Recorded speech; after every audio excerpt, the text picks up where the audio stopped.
Kami akan mengajak Anda untuk membahas lagi lebih mendalam mengenai persiapan menjelang musim haji 2026 yang sebenarnya sekarang udah masuk masanya ya Gus ya sekarang ya. Kalau tidak salah per hari ini jadinya udah masuk ke asrama dan besok keberangkatan bertahap. Benar begitu Gus? Betul, betul sekali. Dan terima kasih untuk kedatangannya. Di studio sudah ada Gus Irfan, Menteri Haji dan Umroh Republik Indonesia yang nanti akan juga menyusul ya Gus ya. Kapan Gus akan berangkat?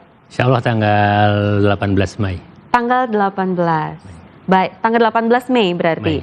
Baiklah, sejauh ini bagaimana Gus? Prosesnya kemarin yang sudah dialami dan sekarang jemaah sudah mulai berangkat. Adakah sandungan-sandungan yang dialami? Kita akan tahun pertama kita menjalankan amanah haji ini. Kita Kementerian Haji dibentuk Agustus 2025. Kita dilantik sebagai Menteri dan Wakil Menteri September tanggal 8. Sementara proses timeline haji Kementerian Haji Saudi sudah dimulai Juni. Baik. Jadi kita begitu dilantik langsung kita tancap gas mengejar ketertinggalan kita. Alhamdulillah semuanya bisa kita kejar. Ramadan kemarin semua visa jamaah sudah keluar. Hari ini seminggu yang lalu malah kartu nusuk yang selama ini menjadi masalah, insya Allah sudah tiba di Indonesia semua, akan kita bagikan di embarkasi sebelum keberangkatan. Nah, dari kementerian yang baru saja dibentuk ini Gus, pastikan kalau kemarin juga sempat Wakil Menteri juga bertamu ke Garuda, itu ada poin-poin yang disampaikan menjadi target untuk era kepemimpinan baru di bawah ini Kementerian Haji dan Umroh. Dari poin-poin yang sudah disebutkan Gus, apakah semuanya tercapai targetnya? Kita upayakan tercapai, tapi ini kan masih tahap awal. Tapi tahap awal terkait dengan persiapan, insya Allah semua tercapai targetnya. Tinggal bagaimana target kita dalam hal pelaksanaan mulai tanggal 22 berangkat nanti sampai kepulangan terakhir tanggal 1 Juli nanti. Baiklah, nah kalau kita fokus di persiapan ini Gus, salah satunya yang menjadi poin di persiapan adalah mereka-mereka yang mendampingi nantinya kan. Kemarin juga ada rame katanya ada semacam wamilnya gitu ya Gus ya. Itu memang ada perubahan kah secara pendataan mereka kesiapannya, integritasnya? Memang salah satu keluhan tahun-tahun yang lalu adalah petugas haji. Ada yang petugas hajinya nggak siap, ada petugas hajinya malah ngilang dan lain sebagainya. Itu dulu. Walaupun saya tahu persis juga tidak semua seperti itu. Banyak petugas haji yang memang berdedikasi. Tapi untuk tahun ini kita siapkan benar. Kita latih secara fisik, kita siapkan apa yang menjadi tugas-tugas mereka dan apa yang harus mereka lakukan, dan terutama Mbak, bonding. Bonding antara petugas haji dan juga jemaah? Bonding antar petugas haji sendiri. Jadi sejak di tanah air sudah kita bagi, kamu nanti tugasnya di titik ini, di sini kamu ada 10 orang, ini saja, ini orangnya.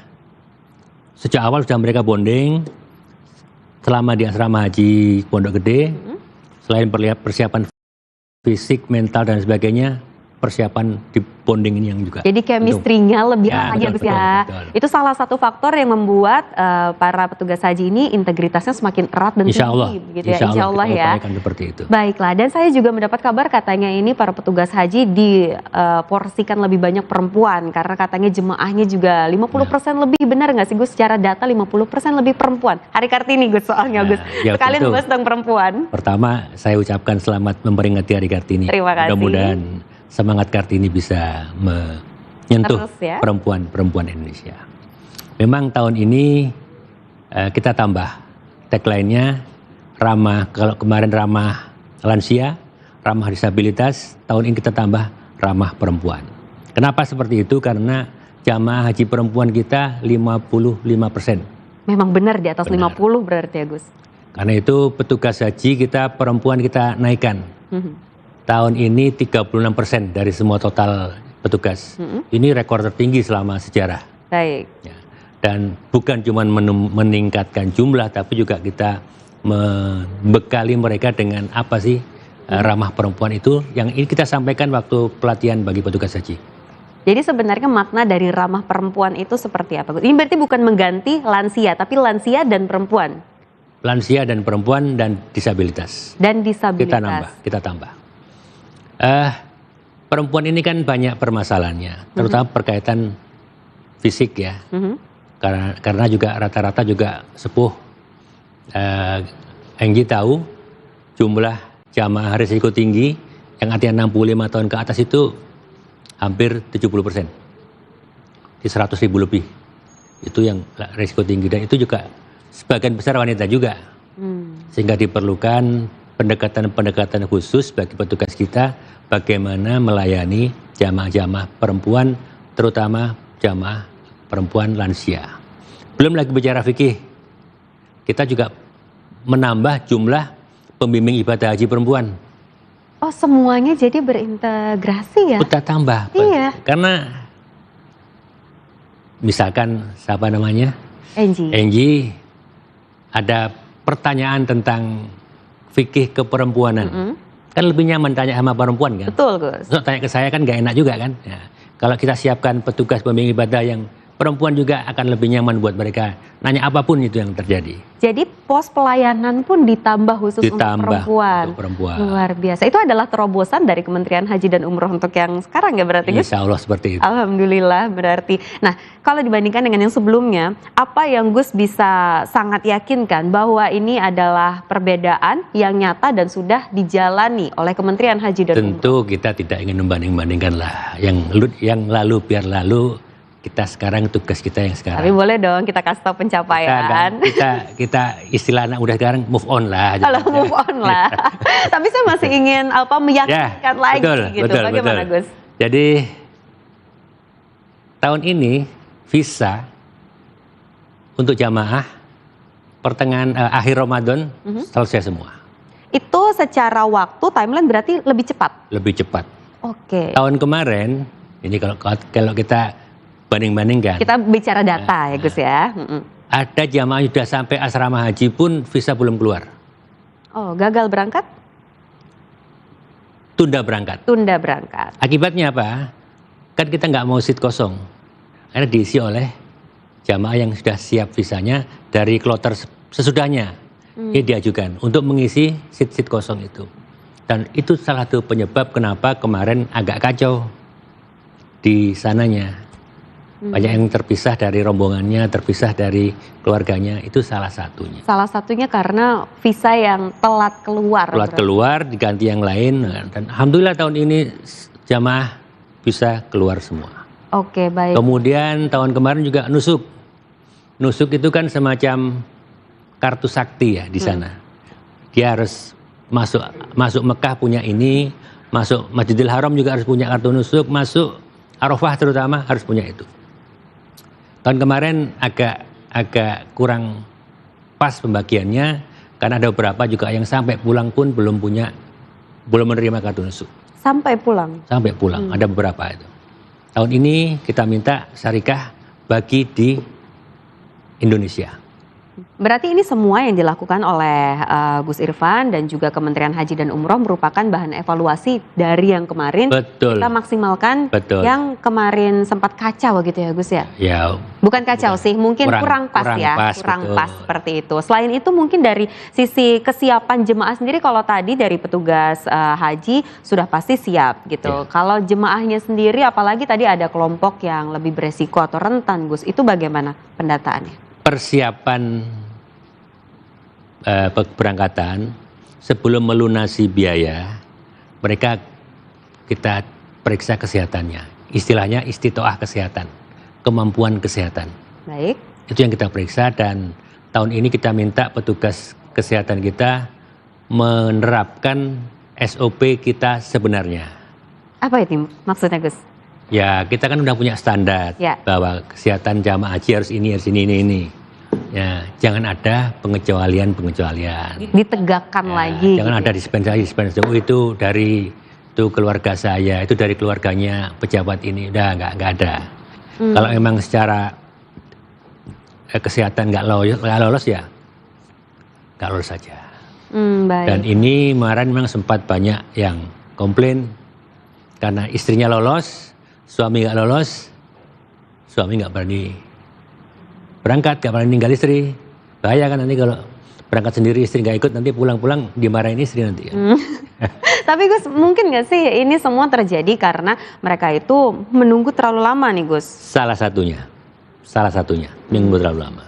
Karena kan dengan nunggu yang terlalu lama mungkin badan kita tidak sefit saat ini gitu. Ya, betul, Lalu betul. dengan kondisi-kondisi medis tertentu, bagaimana Kementerian Haji dan Umroh menyikapi ini? Karena kalau menurut skema perhitungan tidak mungkin misalnya menunggu 20 tahun tiba-tiba menjadi 5 tahun. Itu sangat jauh gitu jaraknya. Apakah bertahap juga atau memang sulit untuk diubah? Tahun ini kita merubah pola pembagian kuota. Sampai tahun yang lalu itu pembagian kuota kan berdasarkan jumlah penduduk muslim. Baik. Itu artinya ada daerah yang antrinya 18 tahun, ada daerah yang antrinya 49 tahun. Baik. Jadi kalau Kris daftar sekarang mungkin kalau sudah punya cucu berapa baru berangkat itu. Gus Irfan, tapi mohon maaf ini saya potong sebentar karena saya yakin ini adalah pembicaraan yang sangat menarik. Kita akan kembali setelah yang satu ini. لبيك اللهم لبيك لبيك لا شريك لك لبيك إن الحمد والنعمة لك والملك لا شريك لك. Ya, kembali lagi bersama saya Enjang di Laporan 8 Pagi dan masih bersama dengan Menteri Haji dan Umroh. Ada Gus Irfan yang tadi juga sempat, maaf ya Gus ya, saya potong tadi pembicaraannya mengenai bagaimana skema dari Kementerian Haji dan Umroh sekarang untuk memangkas waktu tunggu jemaah yang begitu lama. Tadi Gus Irfan sempat menyebutkan bahwa ada beberapa provinsi ya Gus ya, yang terdata 18 tahun begitu ya, dan ini akan dipangkas. Bertahapkah? Ada yang 18 tahun, ada yang 49 tahun. 49 tahun itu normalnya begitu Gus? Emang begitu. Baik. Karena itu kita tahun ini kita ya walaupun agak pro kontra, kita putuskan berdasarkan daftar tunggu. Berdasarkan daftar tunggu yang seperti apa bedanya dengan yang kemarin Gus? Kalau kemarin berdasarkan jumlah penduduk muslim satu daerah. Dengan berdasarkan daftar tunggu ini semua sama. Baik di Aceh maupun di Papua sama 26,4 tahun. Rata 26,4 tahun. Ya. Dan ini kemarin Presiden Prabowo menyatakan saya senang sudah bisa dikurangi, tapi tolonglah carikan upaya bagaimana bisa lebih singkat lagi. Dan kita sekarang ini sedang berpikir bagaimana cara untuk mengurangi masa itu. Karena bagaimana juga daftar tunggu itu tergantung dari kuota yang diberikan oleh pemerintah Saudi kepada Indonesia. Tapi kalau berkaitan dengan kuota Gus, di setiap provinsi itu pasti kuotanya berbeda. Ada yang mungkin tinggi dalam arti jumlah penduduk yang beragama Islam, ada yang kurang. Nah, apakah kuota ini harus terpenuhi atau ini random saja Gus? Dan seperti saya bilang tadi, jumlah penduduk sudah tidak kita itu udah bukan menjadi masalah berarti yang kita gunakan hanya antrian. Antrian di provinsi itu. Jadi misalkan di provinsi kita breakdown lagi ke kabupaten. Jika kabupaten ini tidak bisa memenuhi, maka akan diisi oleh kabupaten yang lain yang cadangan yang siap. Tapi tetap dalam satu provinsi. Oh, tetap hitungannya satu provinsi, tinggal subnya di mana. Seperti contoh kemarin saya ke Kuningan.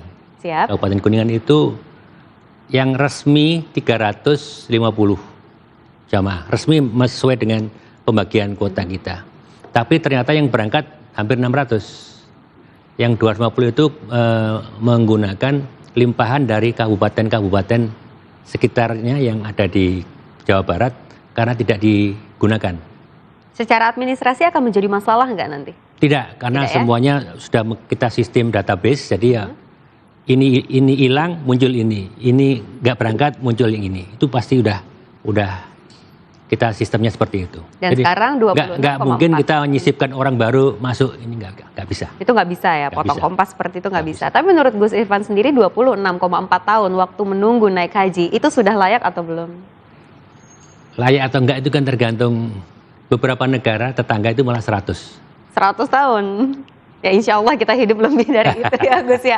Maksudnya waktu kita di dunia gitu. Nah kalau Indonesia ini kan sebenarnya adalah perubahan ataupun langkah yang positif gitu ya Gus ya. Tapi saya optimis karena pemerintah Arab Saudi mempunyai visi Saudi 2030. Apa itu Gus? Biasanya jamaah haji mereka kan sekitar 2 juta. Ya. Visi Saudi 2030 jamaah haji mereka 5 juta. Oh hampir 2 kali lipat. 2 kali lipat dan Indonesia kan banyak sekali jemaahnya. Otomatis nanti kita juga akan 2 kali lipat. Dan kita sudah mengancang-ancang kalau tiba-tiba kita di 2 kali lipatkan tuh siap nggak kita? Siap secara teknis, akomodasi dan sebagainya. Siapkah dengan nilai manfaat yang dikelola oleh BPKH itu? Saya yakin kalau nambah 50.000 kelabakan kita. Oke, untuk sekarang. Untuk sekarang. Untuk sekarang ya. Jadinya pelan-pelan semuanya ini biar berkaitan satu sama lain, menyiapkan diri masing-masing. Menyiapkan diri. Gitu ya, karena Gus, itu ya? kita beberapa kesempatan kita melontarkan ide-ide yang wacana-wacana yang ya saya kira baguslah. Kita melempar wacana untuk mendapatkan wacana dari teman-teman yang lain. Feedback ya. Feedback itu. Baik. Nah, Gus saya juga tertarik dengan tadi Gus bilang untuk haji di tahun ini itu ramah lansia, lalu perempuan dan juga disabilitas. Adakah treatment khusus untuk para petugas haji yang menangani penyandang disabilitas dan sebenarnya kalau secara data itu bagaimana kita menyikapi lonjakan dari penyandang disabilitas yang mau naik haji?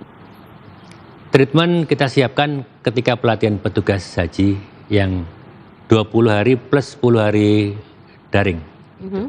Di situ kita sampaikan, kita siapkan apa yang dimaksud dengan ramah perempuan, apa ramah disabilitas, apa ramah lansia, dan bagaimana cara mengimplementasikannya. Itu kita sampaikan di sana.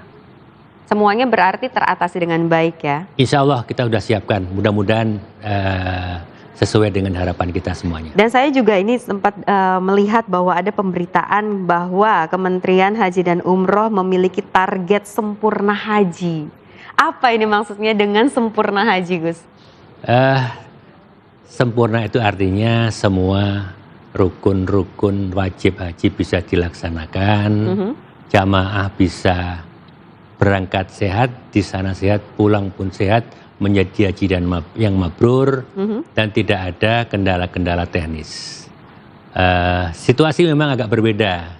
Kita sudah menyiapkan bermacam-macam persiapan, ternyata Timur Tengah agak bergejolak, sehingga kita dengan prinsip aman dan nyaman, prinsip aman yang kita utamakan sesuai dengan perintah dari Presiden, keamanan dan keselamatan jamaah harus yang utama, sehingga mungkin kenyamanannya agak berkurang sedikit. Baik, yang penting tujuannya ini sempurna di kemampuan kita gitu ya Gus ya saat ini gitu. Dan kemarin persiapan sudah dilalui di hari ini. Sekali lagi tadi saya juga sempat menyebutkan bahwa jemaah udah masuk asrama, besok akan berangkat bertahap. Nah, untuk menjalaninya nih Gus, persiapan sudah lewat, pengawasannya nanti kemudian udah dari pos-pos mana aja, pelayanan pasti udah diawasi, operasional Gus. Bagaimana? Semuanya sudah ada titik-titik yang harus kita awasi. Bukan ke internal kita saja, dari DPR juga ada tim pengawas untuk memastikan bahwa semua program-program kita berjalan dengan baik sesuai dengan aturan.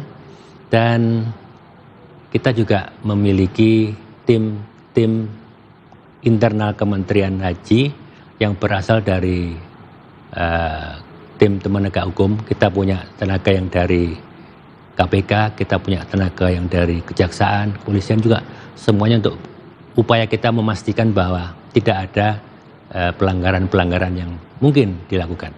Baiklah, dan untuk menyikapi bagaimana lonjakan haji dan juga umroh di Indonesia yang sepertinya di setiap tahun itu mengalami peningkatan ya Gus ya. Kalau dari data dari Gus Irfan sendiri, adakah pesan-pesan mengenai bagaimana kesiapan jemaah yang ingin berangkat atau mungkin secara administrasi disiapkan sejak sekarang biar tidak kelimpungan nantinya?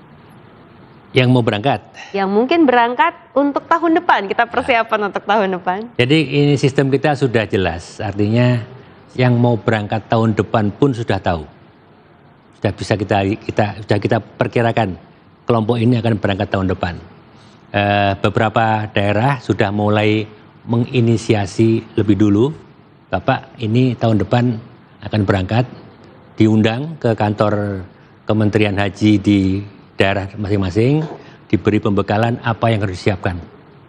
Baik fisik kesehatan, administrasi yang diperlukan, apa yang harus dilakukan agar tetap sehat juga semua disampaikan oleh kantor kita yang ada di daerah-daerah.